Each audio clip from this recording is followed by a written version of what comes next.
Hey guys, so I just came back from Kingsman 2, and if you're a little bit confused about the setup here, it's because we are actually in Seattle right now on vacation, and the walls are kind of thin, so I'm having to do this in the bathroom.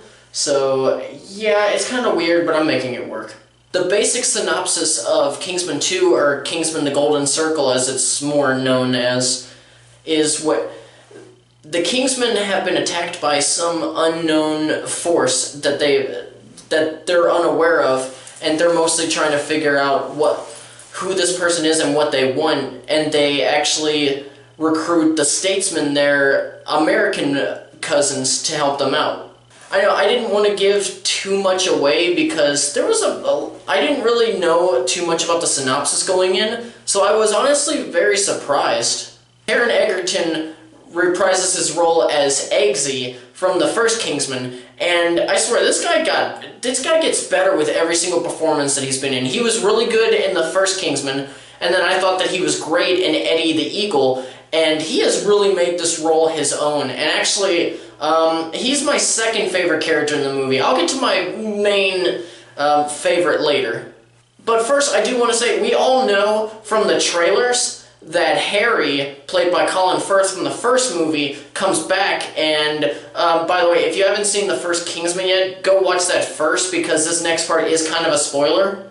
But for those of you who've seen Kingsman, you know that Harry gets shot in the face, and in the trailers they show that he's still alive. They actually do explain why he's still alive, but me personally, I didn't really like the concept that they were going for. I thought it was a bit too on the nose, and that it was extremely convoluted, especially for this kind of movie.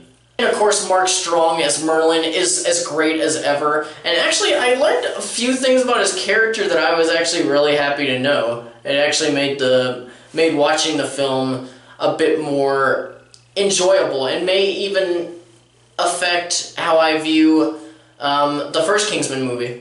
And then we have the statesman. You have the head of them all, played by Jeff Bridges. Then you have two of their agents, played by Channing Tatum, and actually, hold on, I gotta look up the other guy's name. He's on Narcos. I don't remember his name. Just one second. Pedro Pascal. That's who it was. Okay. And hang on. Jeff Bridges, Channing Tatum, Pedro. Oh yeah, and Halle Berry. Let's start with the last one that I said, Halle Berry. Her character is basically the statesman version of Merlin, and actually I thought she did the role really well. I've never seen Halle Berry play that kind of person. She looks good as a nerd. She's very cute. And then Channing Tatum's character, who we've all seen in the marketing, they market him a lot. I'm gonna go ahead and say he does not get that much screen time in the film. I counted maybe 6 minutes, if even that. And then it's an entirely different case for Jeff Bridges. They don't really have him do anything. He's in the film for maybe 3, and I'm gonna stretch out and say maybe 4 minutes, so just a little bit under Channing Tatum. And he doesn't really do anything too concrete. He's mostly just talking. It's important talking, but that's all his character's good for in this. And then, I wanted to save him last for the statesman, but Pedro Pascal, oh my god.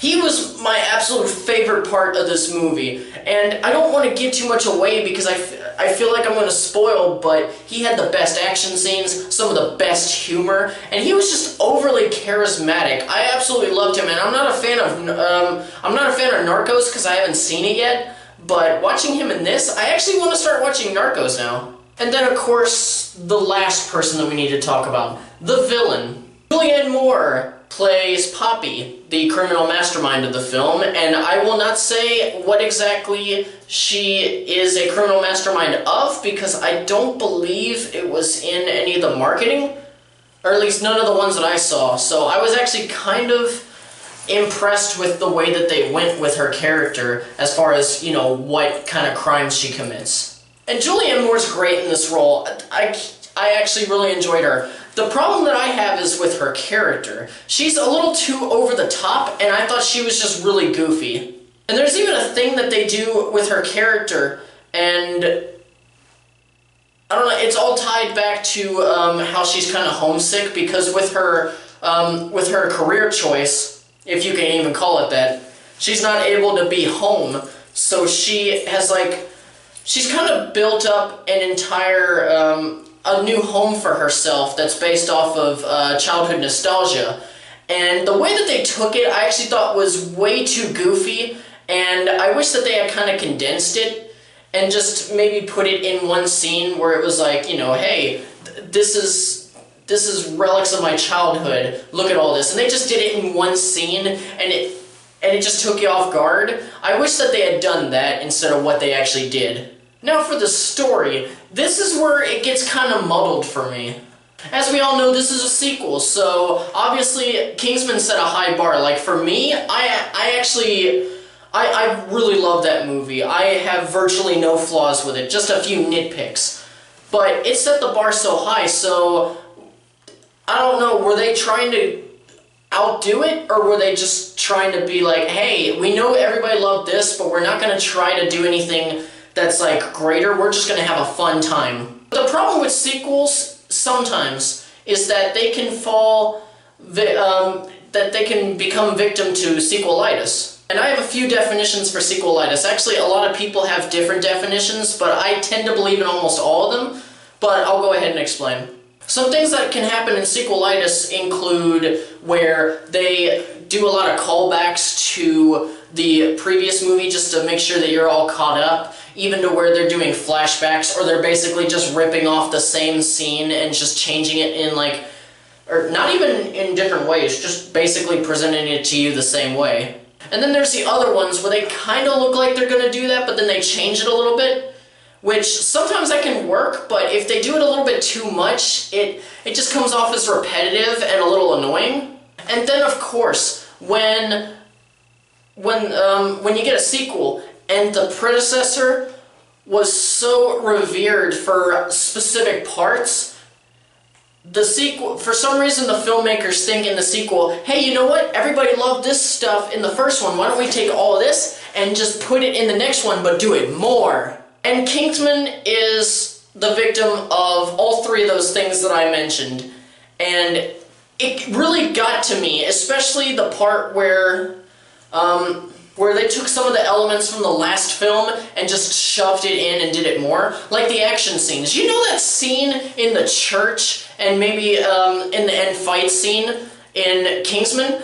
How the camera work was, just how random it was? But the thing was, it was so great because they only had it a couple of times, and when it happened, it caught you off guard, and you were able to just really enjoy it. Well, in this one, they do it a little bit too much, so every time it happened, I'm just like, yeah, I'm expecting that. Come on, just get it over with. And then, of course, there are a few scenes that are basically repeating certain story points from the previous film, though they do change it a little bit, which did actually make it good, which actually, a lot of the film did that, and like one moment I'd be rolling my eyes, and then the next one I would be just going, oh my god, oh my god, oh my god. So yeah, just repeating the cycle, rolling eyes, ooh, rolling eyes, ooh. My fiance actually, she used specific words. I think she said it was an eye-rolling ball of awesome. Wait, no, that wasn't it. No, now I remember. It was just eye-rolling awesomeness. And then, of course, you had those scenes that were basically rehashes from the first film, where it's basically beat for beat the same thing, but they changed some of the dialogue to change it up, and that really fucking annoyed me. Even though I had those issues with the story, I still found it really enjoyable. There was enough new stuff, there were enough new plot points, and even when they did the parts where I was eye-rolling, they would put in something that felt new and different, and it just kept me in. It kept me invested. And then, of course, for the action scenes. The action scenes may actually be a bit better than the first Kingsman. The only issue is that they happen so much that I don't really see any of them becoming iconic. Not like the church scene, and for those of you who haven't seen Kingsman, spoiler, but the head explosion scene. So would I recommend Kingsman to you guys? Yes. Though it pales in comparison to its predecessor, the first Kingsman movie, it's still a really fun movie. Sure, it has its issues, and it really, a lot of the issues really bothered me. But the acting is great, and the story is pretty good, and a lot of the characters, especially the new ones, are written very well. For Kingsman, I will be giving it a 3 out of 5 reels, and I recommend that you guys see it as quickly as possible. You will have so much fun. Thank you once again for watching, and please subscribe if you haven't already for more reviews and content. There's always more to come. Also, while I'm in Seattle, I will try to do a few more movie reviews, but I'm not going to make any promises because I've never been on an actual legitimate vacation with my fiance before, so this is a new experience for me, and I just want to focus on a very nice vacation with the woman that I love. Well, anyway, that'll be it for me tonight. Thanks once again for watching, and farewell. Until the next video. Bye, guys.